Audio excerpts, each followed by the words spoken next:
ஒரு உண்மையான லவ் உங்களுக்கு கிடைக்குதுன்னு வச்சுக்கோங்களேன்.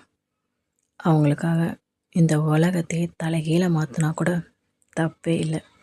அது நம்மளால் முடியாது தான். ஆனால் என்னெல்லாம் பண்ண முடியுமோ அத்தனையும் அவங்களுக்காக பண்ணுறோம் பாருங்க. அதுதான் தலைகீழ திருப்புறது. ஆனால் ஒன்று, இதே மாதிரி உங்கள் லவ் ஒருத்தவங்க வேல்யூவே பண்ணலை, காலில் போட்டு மிதிக்கிறாங்கன்னு உங்களுக்கு கொஞ்சோண்டு ஃபீல் ஆகிட்டாலும் உங்கள் தலையில் இருக்க முடியை கூட அவங்களுக்கு ஆட்டாதீங்க. ஏன்னா அது ஆடுறதுக்கு கூட அவங்க தகுதியானவங்க கிடையாது. உங்கள் லவ் ரொம்ப வேல்யூவானது. அது கிடைக்காம இந்த உலகத்தில் நிறையா பேர் இயங்கிட்டுருக்காங்க. முடிஞ்சால் அவங்களுக்கு கொடுங்க. நீங்களும் உங்கள் லவ்வும் பொக்கிஷமாக பார்க்கப்படுவீங்க.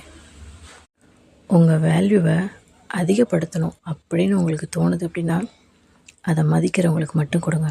மதிக்காதவங்களுக்கு உங்கள் தலை முடியை கூட ஆட்டாதீங்க. புரிஞ்சிருக்கும்னு நினைக்கிறேன்.